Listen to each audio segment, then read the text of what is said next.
bem-vindo à nossa pequena e singela cobertura do torneio de candidatos 2018 que teve início hoje, dia 10 de março de 2018.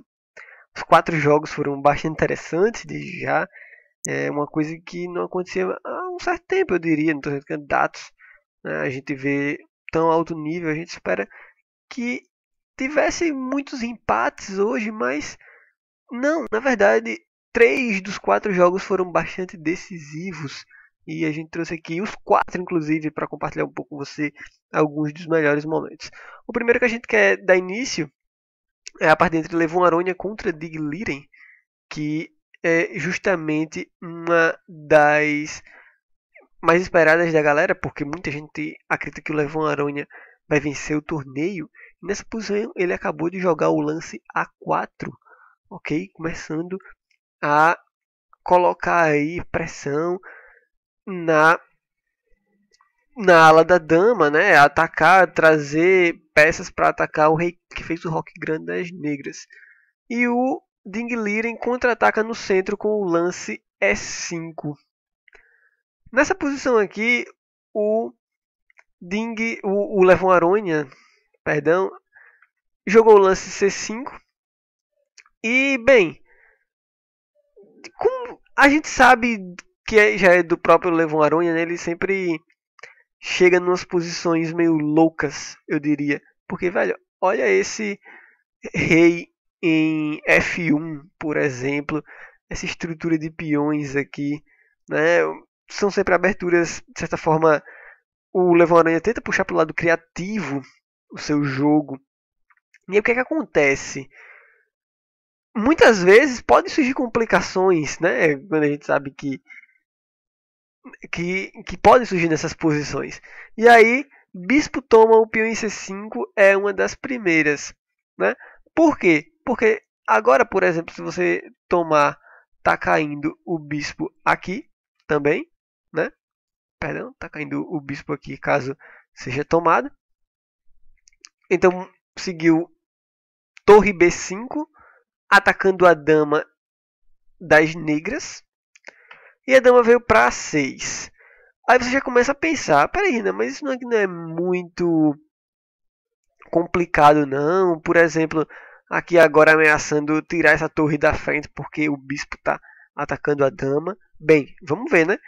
Depois de torre H3 das brancas, trazendo a torre para o jogo através da coluna H, aproveitando que jogou o lance H4 mais cedo e já aproveitando para defender o bispo aqui.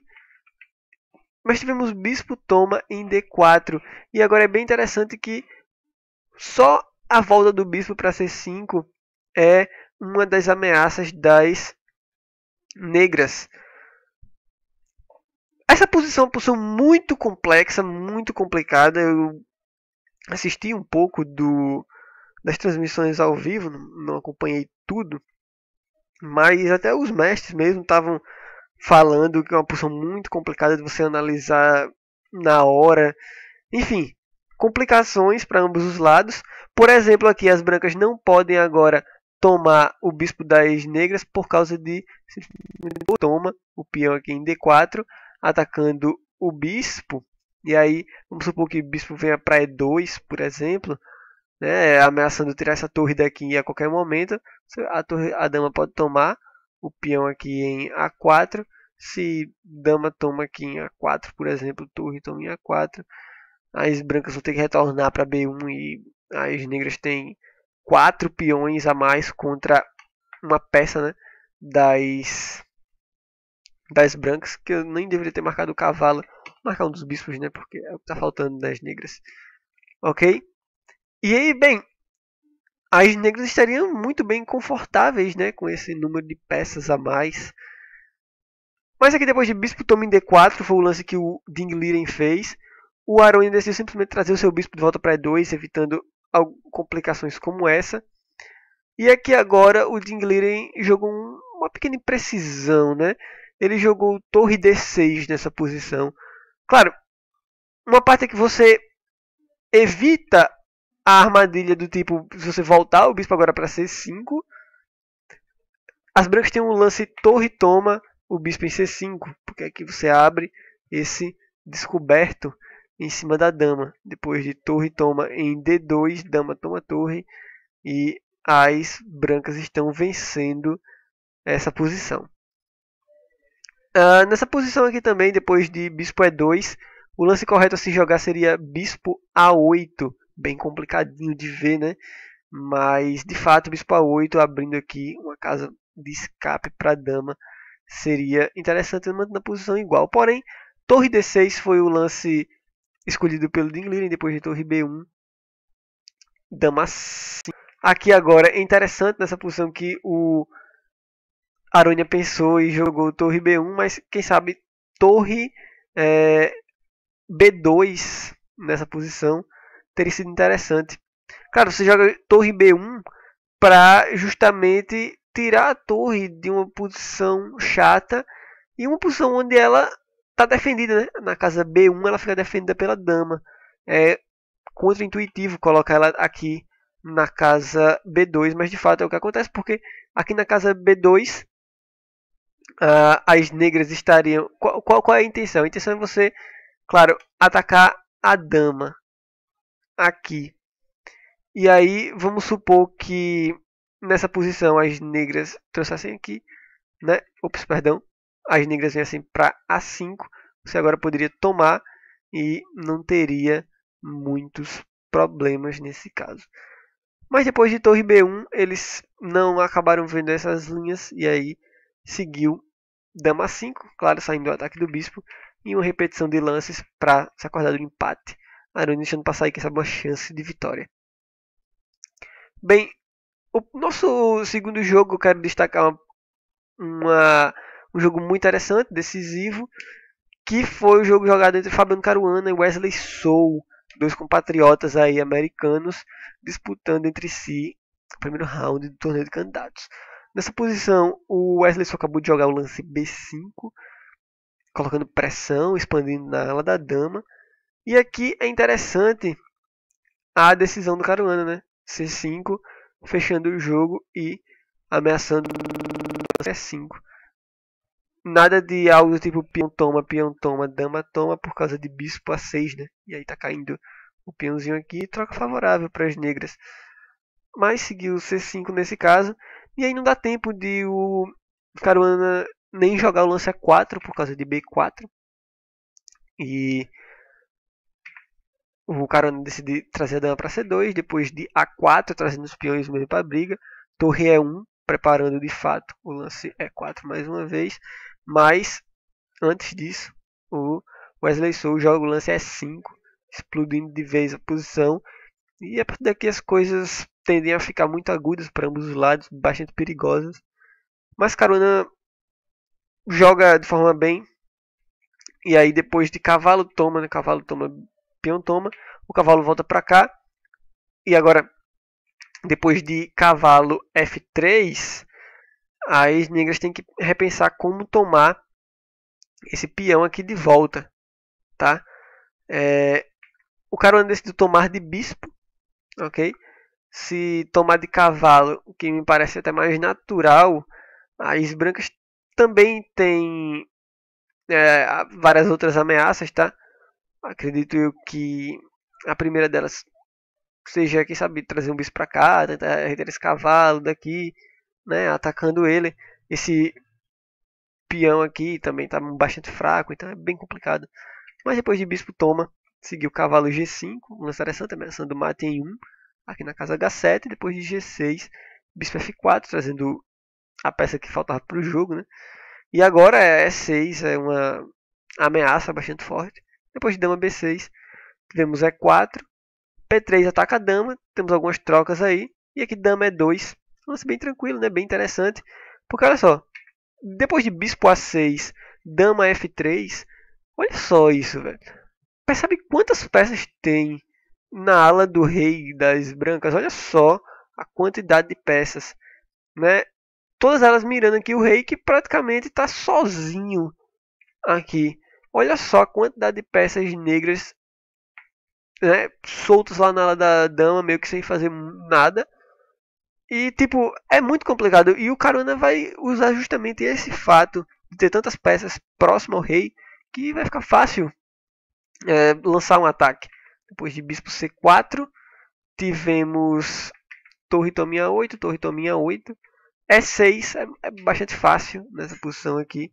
Se algo do tipo bispo toma, o peão toma aqui, um lance bem interessante que vence de vez é esse bispo. Claro, você não pode tomar o bispo aqui, porque leva mata em 2, né? Com dama aqui, depois dama aqui, em H7. Então, uma posição muito, muito difícil. E esse bispo aqui simplesmente tira a defesa da última fileira, né? Que é a torre exerce. Bem, uma posição bastante complicada. E6, o Wesley Sou decidiu continuar com o peão toma aqui, uma vez que tomando você libera para o bispo, né, defender a casa aqui. Depois de peão toma em F7, bispo toma. Aí esse branco retoma o cavalo em E4. Agora, enfim, é bastante fácil das brancas ativarem suas peças, como por exemplo, bispo H3, enfim, trazer peças para o ataque. É bastante fácil, tá? Justamente por causa dessa maioria de peças aqui na ala do rei. Depois seguiu o bispo D4. Temos cavalo D6, um lance excelente. Depois de bispo D5, dama E2, bastante fácil. Você tira a dama da frente do ataque, propõe a troca de bispos e depois de cavalo F8, troca os bispos e aí a dama entra de vez de novo em F3. Depois de dama A5, torre E7, e aqui basicamente o Wesley Sou abandona a partida porque não tem muito o que fazer, né? Você ganha só por ter essa maioria de peças aqui, é muito fácil de lançar um ataque. Bem, esse foi o nosso primeiro jogo decisivo, inclusive foi de fato o primeiro jogo que acabou com vitória no torneio de candidatos. Outro jogo interessante foi Vladimir Kramnik contra Alexander Grichuk, dois jogadores russos jogando entre si. E aí chega nessa posição aqui, onde as brancas têm ainda uma qualidade a mais, mas para fazer valer uma vantagem, né, simplificar de vez as coisas, o Vladimir Kramnik, com toda a sua qualidade, joga o lance torre toma o cavalo em E5, entregando a torre por uma peça novamente. E depois de peão toma em E5, bispo toma, dama C5, temos trocas. E aqui dama D4, indo para um final, né, simplificando as coisas, é bastante instrutivo de ver isso, porque apesar do material estar igual, a posição das brancas é muito melhor, atira pela qualidade das peças, as negras praticamente só tem um bispo trabalhando.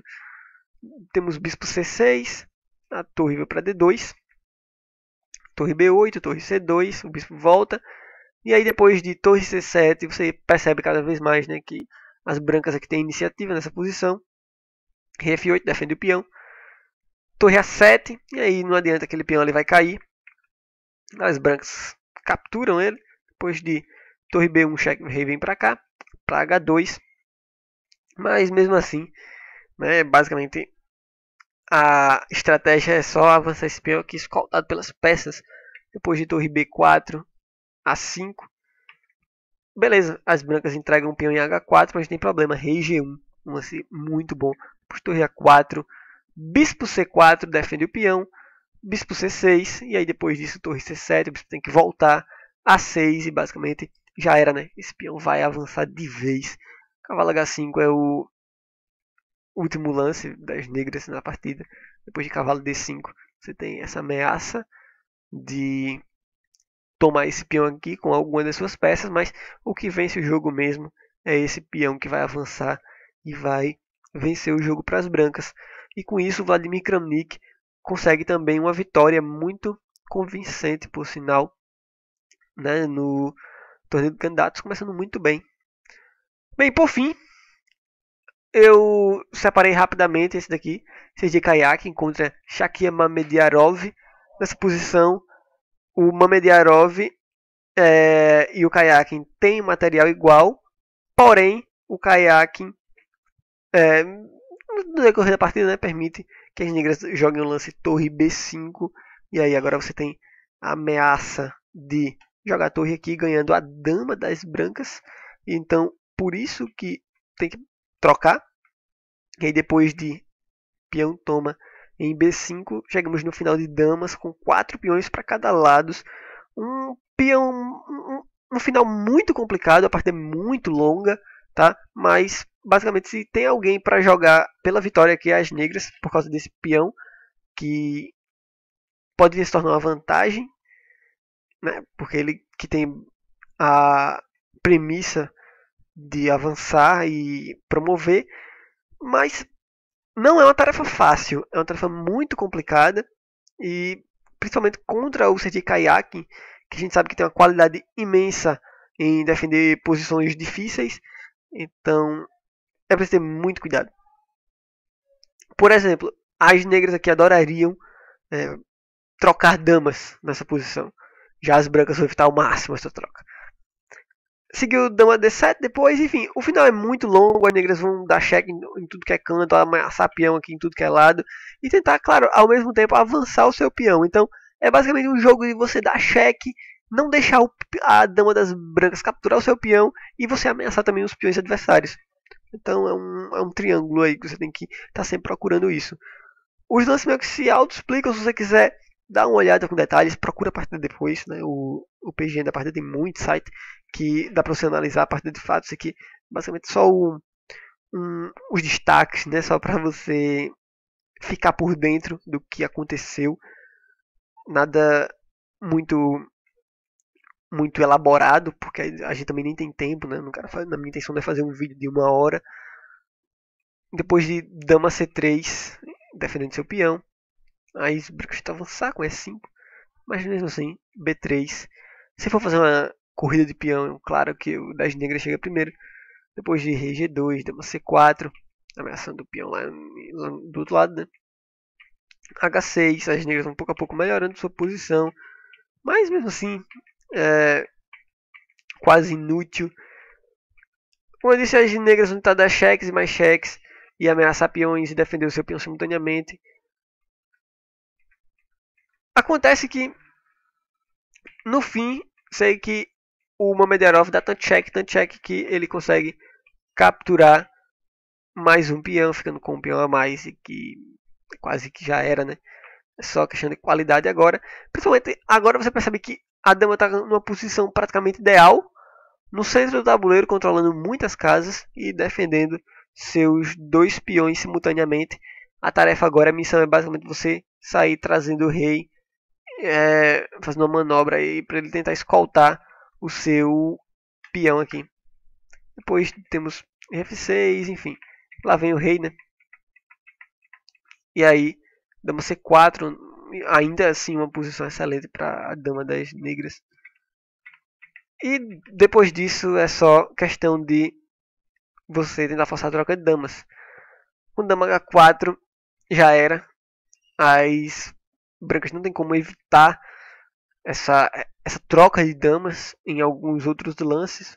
Por exemplo, se você trazer o rei para qualquer lado aqui, né? Por exemplo, rei D1, as negras podem dar cheque aqui, e para onde quer que o rei vá aqui, por exemplo, assim, você força a troca de damas no próximo lance, e óbvio que as negras estão vencendo esse final de peões.